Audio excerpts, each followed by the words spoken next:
My name is Liam Prince and I head up Acicis based at the University of Western Australia in Perth. We're a 30-year-old consortium of Australian universities that sends Australian students to Indonesia for in-country study. Since 2014, we've been both a beneficiary of and a key part of delivering the Australian government's New Colombo Plan. Acicis was established in the mid-1990s with $200,000 of seed funding from the Australian Department of Education, and we were the product and outgrowth of 4 decades of Indonesian-focused scholarship at Australian universities that preceded that. Acicis was the innovation of Australia's second generation of Indonesia-focused area specialists, with the first and founding generation of Indonesian studies scholars in Australia having largely been imported from the UK, from the Netherlands, or trained abroad at Cornell in the 1950s. We have played a significant role in training Australia's third generation of Indonesia specialists. These are specialists who are now mid-career and populating our consular missions in the region and the Indonesia-focused sections of various Commonwealth departments and agencies, including DFAT, ONI, CSIRO, Defence, ASD and other intelligence agencies. In 2024, Australia's High Commissioner to Brunei, our Consul General in Makassar, our Deputy Consul General in Surabaya were all Acicis graduates. I'd like to, in this forum, just say that Acicis is an Australian Asia capability success story. We're an example of modest, patient, incremental progress towards an Australia more familiar with its neighbours and more at home in our own region. The cumulative work of the consortium over the past 3 decades means that it's entirely more probable today than 30 years ago that a future Australian ambassador to Indonesia, departmental secretary of DFAT, future director general of ONI, or perhaps even a future Australian foreign minister will have in their educational background lived experience of studying in Indonesia alongside Indonesian peers. Acicis graduates also now teach and research at many of the Indonesian studies programs at the 13 Australian universities where such programs still exist. On current trends, however, probably don't need to underline this, but it is far from certain that Australia's universities will succeed in cultivating a 4th such generation of deep Indonesia expertise. And in particular, the Australian government's withdrawal of funding and leadership from language policies in schools since 2012 and properly since 2002 has, as other witnesses in this, that have appeared before this committee have already said, has seen the number of students studying Indonesian language nationally at Year 12 level halve since 2010, and at the tertiary level declined by 3/4 since 2004. This decline has significantly weakened the structural foundation that Acicis was built to complement. So I spend much of my time as director of Acicis writing letters to vice-chancellors attempting to forestall further program closures. We've had some limited success in fighting rearguard actions, but left to market forces and the current Commonwealth higher education funding settings, things will get worse. So at the peak of the last federal intervention, the Acicis era in the 90s, we had 106, at the peak of it, in the early 2000s I should say, we had 116 Victorian schools offering Indonesian at Year 12 level, and as of last year that's down to 44. We had 35 schools at the peak of Acicis in Queensland teaching Indonesian at Year 12 level. The number of schools has fallen now below the QCAA reportable threshold, so we don't actually know how many schools are doing that in Queensland, but anecdotally it's maybe 2 or 3. And in Western Australia, at the peak of Acicis, we had 30 West Australian secondary schools teaching Indonesian at Year 12 level, and that's down to, pick a year, but about 9 to 10 who can furnish Year 12 students. So that's the level of decline. I would say it will, without wishing these programs into an early end, it will, without intervention, wink out in, well, it's functionally gone in Queensland, it's on its way in South Australia, definitely on its way in Western Australia. It'll retain its foothold in Victoria the longest, but even in Victoria, it's under pressure. Yes, I totally agree. Thank you. Sorry, go ahead. It's fine. I was just going to say I agree totally with Liam, and I think that it is on its way to extinction. It will take longer in Victoria they are the strongest state in terms of teaching Indonesian. But the other states, it's very predictable now. We're already seeing shortages of teachers and schools closing programs because they can't get teachers. So it's a huge vicious circle of attrition that's happening currently in Indonesian. And as a former teacher in Victoria, I can attest that teachers in Victoria, although we are, as people have mentioned, the best off, we're under no illusions. The teachers here know what has happened in Queensland, in New South Wales, and as I think Liam mentioned, even South Australia, Western Australia, we're not immune to that. And by the statistics, it's happening here as well. I'm certainly acutely aware of the sensitivities around, discussing this, and that you don't want to accelerate an existing trend by putting a spotlight on it. But at the same time, I think part of the reason for this inquiry is I don't think the trends that we're discussing here in this hearing are well known in Commonwealth Parliament House or throughout the country. So thank you for sharing those. Liam, your submission argues for a national agreement on Asia capability, bringing together state and federal governments to plan and coordinate the delivery of pipelines or pathways for Asian languages education between education levels to ensure continuity. What are the consequences of a lack of a coordinated pathways or pipelines in Asian language studies today? How much of the funding currently invested in primary, secondary or even tertiary studies is currently wasted because of this lack of coordination? And how many students are we losing along that pathway or pipeline for an absence of a visible future pathway? Wow, that is a good question.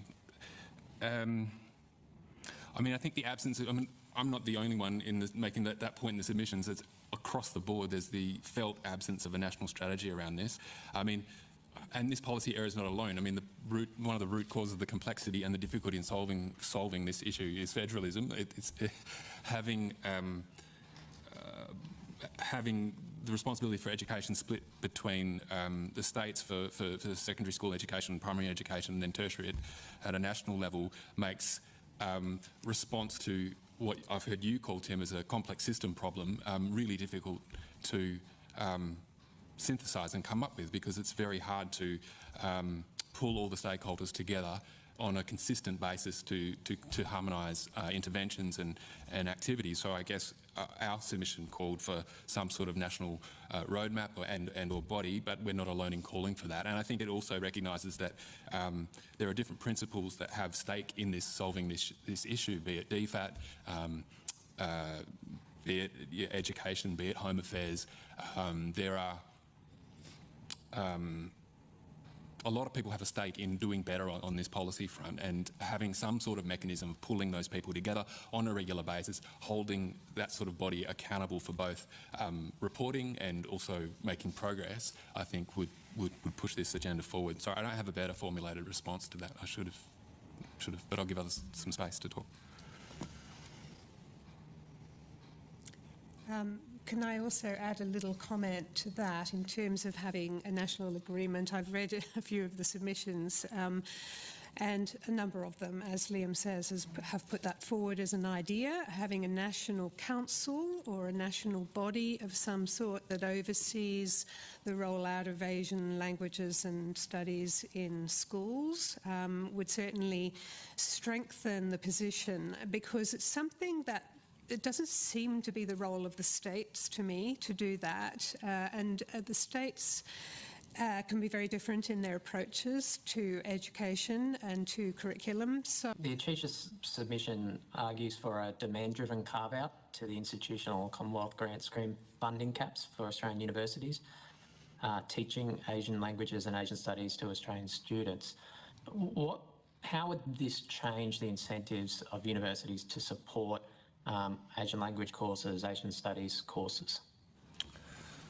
Thanks, Chair. So I guess that's our best answer to the how would you immediately...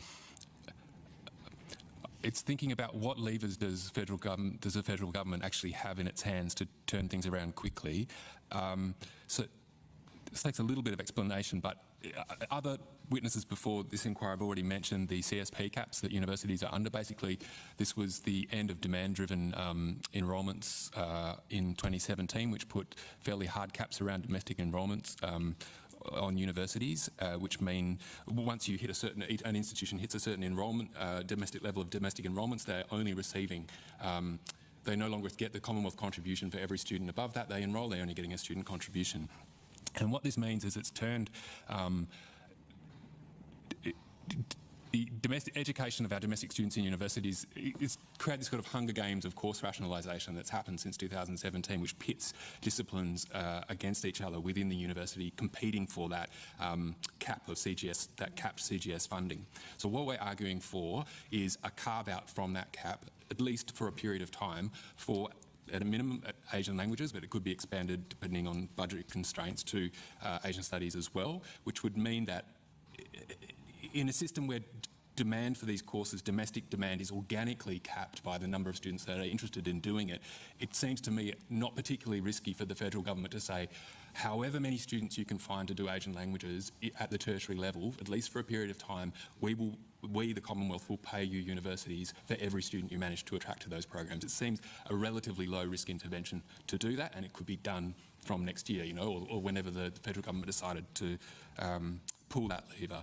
So even, you know, back of the napkin, if we're dealing with 7,000, 8,000 EFSL of student load, that's the unit of measure of domestic enrolment at Australian universities, if the Commonwealth was to pay full freight for those students from next year, you know, it would cost the Commonwealth about $40 million that they're not spending at the moment, which I think within the context of being measured up against, say, an investment like the New Colombo Plan is a kind of modest investment. So anyway, that's that idea around a demand-driven carve-out, and I should say we came to that because we do already have demand-driven carve-outs to try and encourage Australian universities to do difficult things. We have a demand-driven carve-out for enrolling Indigenous students at the moment. Minister Clare announced that 18 months ago. We also have a demand-driven carve-out for enrolment of low SES students. So it's effectively saying the universities, if you find students that meet that profile, we will pay full freight, you know, the Commonwealth contribution for those students. So we already know that mechanism as well, and it's there to be accessed if the federal government wanted to move on it. We've also, in this inquiry, been talking about Asian language capability, Asian studies capabilities in the frame of a national sovereign capability for Australia to help us make our own way in the region.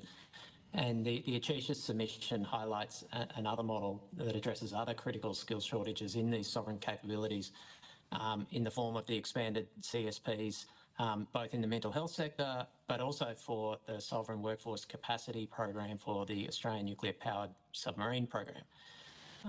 Can you step the committee through how the Nuclear-Powered Submarine Student Pathways CSPs program works and how a similar program for Asian language studies might compare?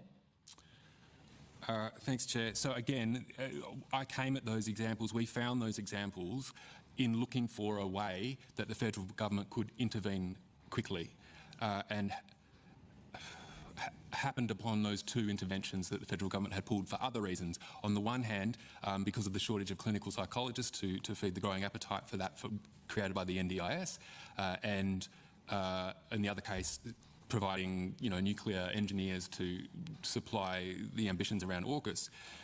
So there are two cases where you effectively have other departments within the federal government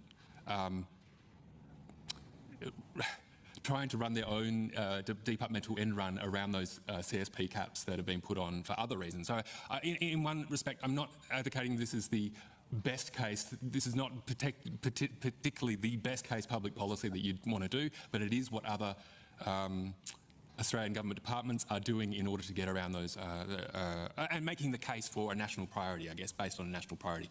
So they don't work, those two particular schemes don't work exactly in the same way, but effectively it is about, in one case, the Department of Defence saying, here is some funding out of the defence budget from their PBS. We're going to move that across over to the education, or to offer it to the universities and say, if you can find students or if you can design courses that deliver these graduates, we, Department of Defence, via the Department of Education, will pay you for those students and for those courses.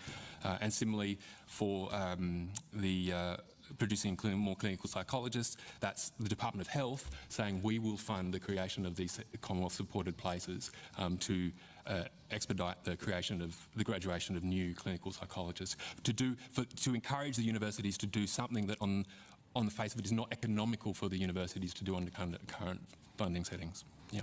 There's a lever available to the federal government or to policymakers to coordinate activity in this space. Yeah.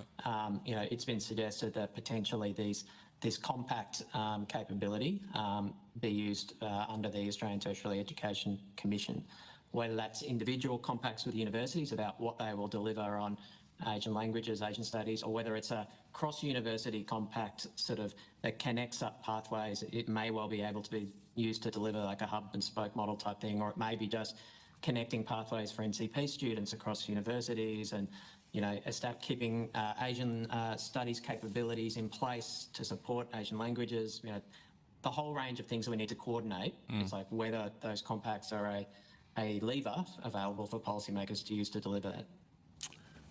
So our suggestion in our submission is to use the existing funding agreements that every Australian university has with the Commonwealth already, and to simply add a provision in there, as we do have for Indigenous students and low SES, a carve-out for Asian language enrolments that will reward those universities that are successful in boosting domestic enrolments in Asian languages. And I think that's the strongest. Again, forgive me if I'm misunderstanding what a compact would be, but I think universities, it's been said in this forum already, universities already have a kind of limited bandwidth for how many value-driven things they can do without a strong business case, or at least some revenue case for it. And so I think that's the instrument that would be most quickly utilised. Great, thank you.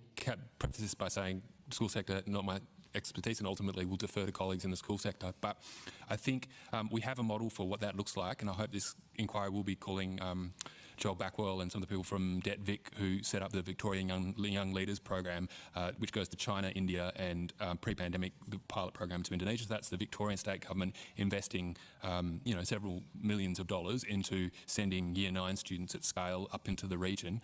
I think there's a model there that has potentially national applicability if the government wanted to pick it up, the Commonwealth government, and I think that could have a whole bunch of good effects all up and down the educational pipeline, obviously for Year 9 students, obviously for retention into Year 10, 11 and 12, so upper secondary, but it would also potentially take some of the pressure off the new Colombo plan, and this came up in some of the earlier sessions today. The new Colombo plan is wonderful and kind of universally lauded in all of the submissions of what a great thing it is, but there has been tension within the new Colombo plan about what it's exactly supposed to do, and given it is the only boat in the ocean at the moment in this particular policy area, it is being asked to do a lot. And one of the tensions is it supposed to be a kind of initial exposure for Australian students to the region, and to equip Australian university students who might not have otherwise got a passport or ever visited the region, and give them that initial penny drop experience?